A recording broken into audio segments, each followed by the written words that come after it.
Ang Lakers mga idol ay nakuha ulit ng panalo kontra naman dito sa Utah Jazz. Bagamat maraming players nga ang hindi naglaro sa kanila, still na-manage pa nga din nila na makuha ang panalo.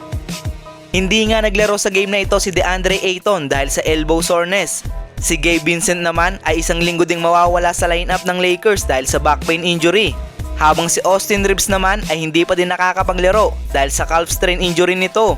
Sa loob nga ng isang linggo, titignan nga ng medical staff ng LA kung maayos na ba ito.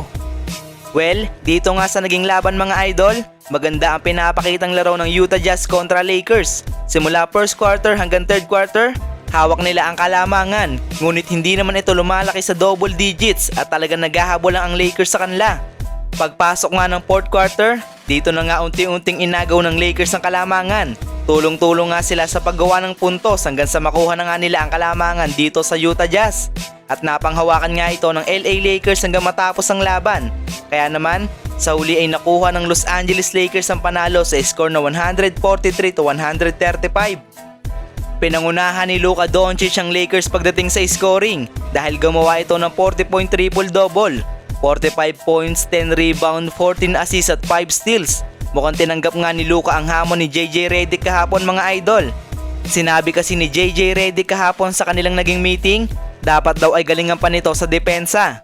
Kaya ngayon, binigyan siya ni Luka ng 5 steals at mukhang tuwan-tuwa nga itong si JJ Redick. Si LeBron James naman ang naging second leading scorer ng LA kanina mga idol. Nagtala ito ng 28 points, 7 rebound at 10 assists. Mukhang nag-practice nga ng free throw si LBJ kahapon mga idol dahil sa game nila kanina, iisang beses nga lang itong sumablay. Meron nga itong 13 attempts at 12 nga ang naipasok niya. Kahit nga magpo-41 na ito ngayong December, pinapakita pa din ni LeBron na kaya niya maging epektibo. Mapa second or third option man yan. Ngayong season nga ay hindi pa nakakaranas si LBJ na maging first option dahil hinahayaan niya si Luka at Austin Reeves na manguna sa kanilang team. Habang nag-step up din sina Jackson Hayes at Jake LaRavia, pinunan nga ni Jackson Hayes ang naiwang pesto ni Ayton ngayon dahil sa injury.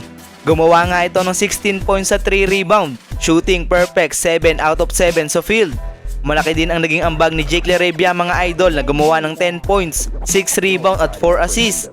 Ganyan nga ang kulang sa kanilang team noong mga nakakaraang talo nila. Sobrang baba nga ng bench production nila na kahit napakaganda ng inilalaro ng kanilang starting 5, natatalo pa rin sila dahil sa kakulangan ng tulong mula sa kanilang second unit.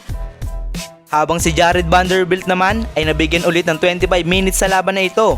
Pinakita nga nito kay JJ Redick na deserve niya na mapasama sa rotation at deserve din ito ng mahabang playing time. Nag-ambag nga ito ng 7 points, 11 rebound at 1 assist. Kung tutuusin nga mga idol, bonus na lang ang mga stats niyang ganyan. Dahil ang trabaho talaga ni Bando ay i-lockdown ng best player ng kabilang team. 2-0 na nga ang Lakers simula nang mabigyan ulit ito ng playing time.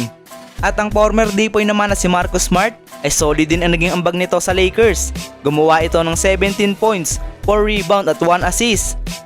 Dahil nga po sa pagkakapanalo ng Los Angeles Lakers ngayon, sila nga ay mananatili pa din sa third seed ng Western Conference habang hawak nila ang record na 19 wins at 8 losses. Tabla nga sila dito sa San Antonio Spurs. Ang susunod ngang laban ng Los Angeles Lakers ay kontra naman dito sa kapitbahay nilang Clippers. Gaganapin nga ito sa December 21, 11:30 AM PH time. Kaya naman magkakaroon nga ng 2 days na pahinga ang Lakers bago ulit sila sumabak sa laban.